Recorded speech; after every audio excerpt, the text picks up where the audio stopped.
Silviana Kapaloa. Saya merupakan mahasiswa jurusan Biologi pada Fakultas Matematika dan Ilmu Pengetahuan Alam Universitas Negeri Gorontalo. Pada kesempatan kali ini saya akan menjelaskan kepada teman-teman tentang resensi buku yang saya ambil, yaitu buku Manajemen Laboratorium Sekolah. Nah, buku ini diterbitkan oleh Dr. Andus Daryanto dengan judul Manajemen Laboratorium Sekolah, diterbitkan oleh penerbit Gava Media dengan jumlah halaman 310 dan ukuran buku 16x23 cm dan dengan menggunakan bahasa Indonesia.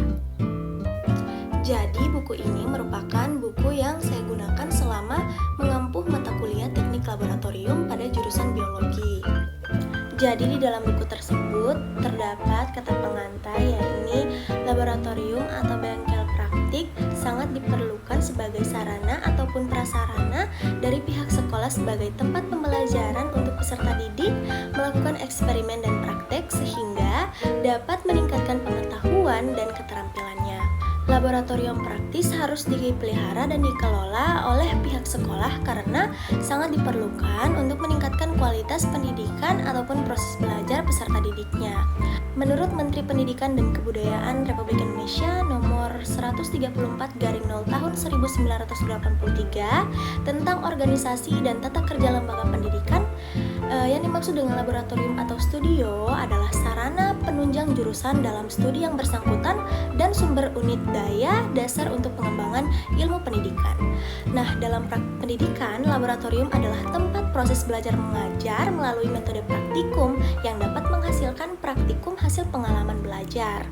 Nah, di mana peserta didik berinteraksi dengan berbagai alat dan bahan untuk mengobservasi gejala-gejala yang dilengkapinya secara langsung. Praktikum di dalam pendidikan dapat diartikan sebagai suatu metode mendidik untuk belajar dan mempraktikkan segala aktivitas dalam proses belajar mengajar untuk menguasai suatu keahlian. Nah, buku ini juga merupakan panduan praktis bagi para guru, peserta didik, dan pengelola sekolah dalam memperlakukan ruang atau sarana atau alat praktik di laboratorium sehingga tercipta kondisi pembelajaran yang nyaman, menyenangkan, aman, dan efektif. Nah, di dalam buku ini juga terdapat bagian-bagian yang menjelaskan tentang manajemen laboratorium, seperti manajemen laboratorium IPA, matematika, biologi, fisika, kimia. Nah, di dalam buku ini terdapat banyak sekali panduan mengenai laboratorium seperti pengertian, jenis, contoh, manajemen laboratorium, dan pengamanan laboratorium, dan hal penting yang harus diperhatikan di dalam laboratorium.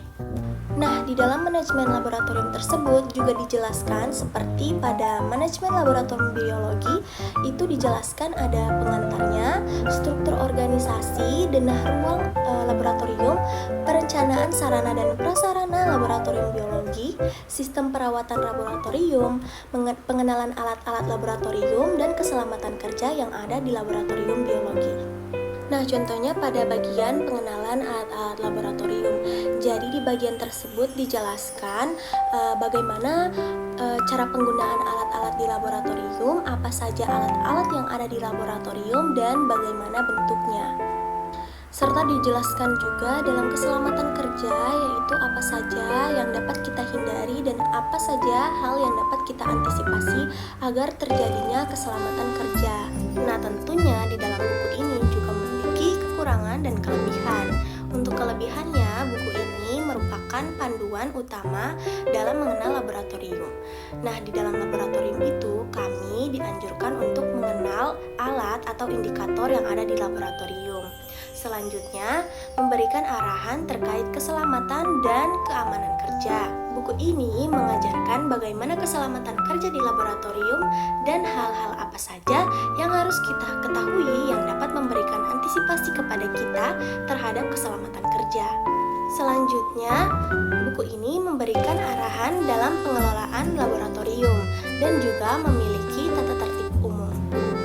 Selanjutnya, untuk kekurangan dari buku ini memiliki bagian di mana menjelaskan tentang desain dan denah laboratorium, di mana dapat kita ketahui bahwa desain dan denah laboratorium pada sekolah atau universitas tertentu itu berbeda-beda.